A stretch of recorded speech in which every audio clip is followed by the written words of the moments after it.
시험관 시술 비용은 얼마나 드나요? 라고 질문을 해주셨어요. 근데 요새는 이제 급여가 돼가지고 많이 낮아졌어요. 본인 부담 비용이.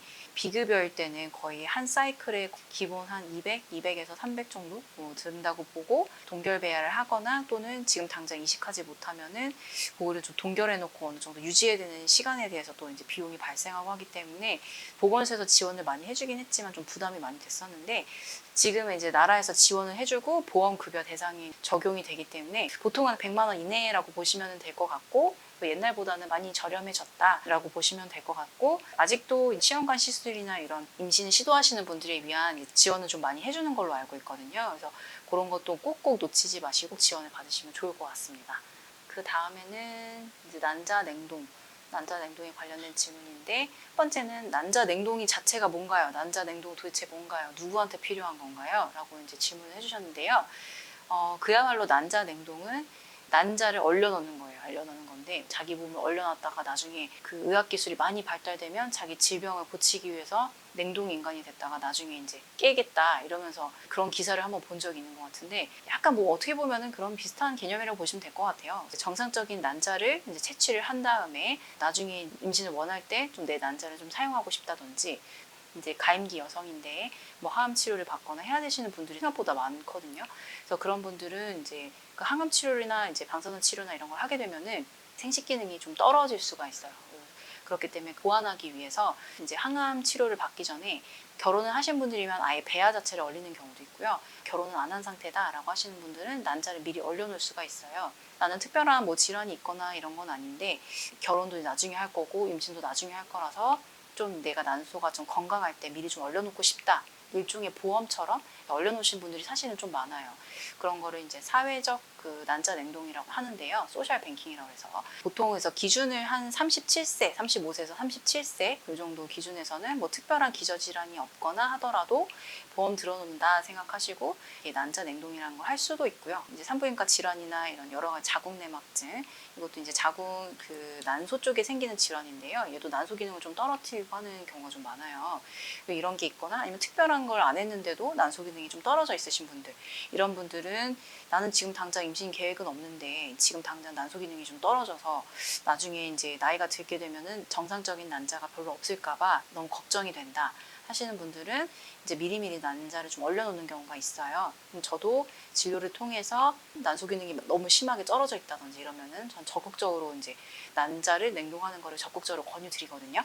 한번 진료 한번 보시고 난소 기능 검사도 한번 해보시고 그리고 원하시면은 조금 미리 얼려놓는 것도 제가 봤을 땐 좋을 것 같아요. 근데 가끔씩 좀 안타까운 경우가 좀 많아요. 얼마 전에도 한 48세 이 정도 분이 오셔가지고 이제 얼마 전에 결혼을 하시게 돼서 임신을 좀 원하시는데 사실 좀 힘든 경우가 많거든요. 이제 절대적인 나이도 그렇고 난소 기능 검사는 뭐 거의 비슷하게 나오기는 했는데 거의 43세 정도가 넘어가게 되면 난소 기능이 굉장히 떨어진다고 보시는 게 맞을 것 같아요. 그때 되면은 사실은 좀 이미 늦은 경우가 많기 때문에 생각이 있으신 분들은 미리 검사를 해보시거나 좀 상담을 받아보시는 게 좋을 것 같습니다.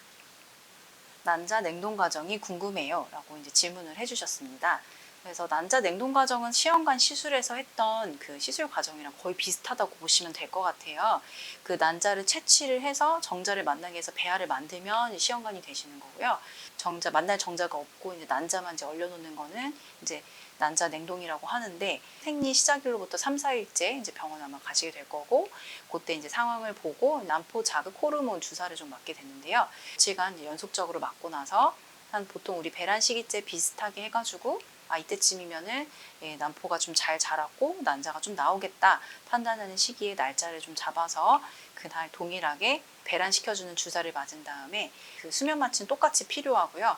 누워있는 상태에서 초음파를 보면서 양쪽 난소에 카테터를 넣어가지고 난포액을 빨아들이는 거예요. 그래서 그 안에 난자가 이제 있는지 없는지 확인을 하고 개수를 확인해서 얼려놓을 수가 있는데 아직까지는 그 난자 냉동시킨 다음에 그게 다 이제 나중에 해동시켜서 임신을 원할 때 배아를 만드는 기술이 아주 그렇게 막 뛰어나진 않아서, 물론 요새 많이 좋아졌지만 난자가 그래도 자연스럽게 녹는 과정에서 정상적으로 안 녹는 경우가, 해동이 안 되는 경우가 있거든요. 그렇기 때문에 이제 좀 넉넉하게 해놓을 수 있는 만큼 해놓을 수 있으면 좋고요. 보통은 한 10개에서 15개 정도는 얼려놔야 나중에 이제 원할 때 정상적으로 만날 수 있는 난자를 해동할 수 있다, 이렇게 보시면 될 것 같아요. 그래서 이게 이런 사이클이 한 사이클이 될 수도 있고요. 그다음에 이런 게 한 2사이클, 3사이클 넘어갈 수도 있고, 난소 기능이 많이 이미 떨어져 있는 분들은 좀 여러 차례에 걸쳐서 난자를 좀 채취를 해야 될 수 있기 때문에 이런 것들이 몇 번을 좀 반복해야 하는 경우도 있긴 있을 거예요. 그리고 배란 유도제도 사람마다 좀 종류가 다를 수 있고요. 그래서 이건 정확한 건 아마 이제 상담하시면서 아시긴 했겠지만, 시험관 시술에서의 난자 채취 이제 기술과 거의 동일하다라고 보시면 될 것 같습니다.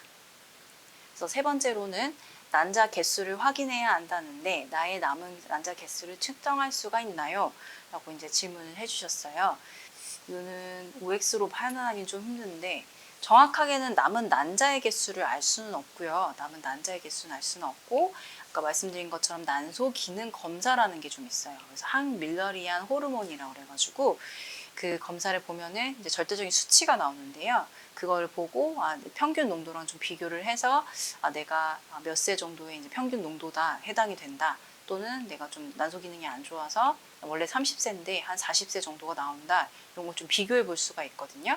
그래서 엄밀하게 표현하자면 남은 난자의 개수라기보다는 이제 난소 항밀러리안 호르몬을 통해서 난소 기능이 이제 좀 떨어져 있는, 평균보다 좀 떨어져 있는지 뭐 괜찮은지 이런 걸 좀 비교해 볼 수 있다라고 보시면 될 것 같아요.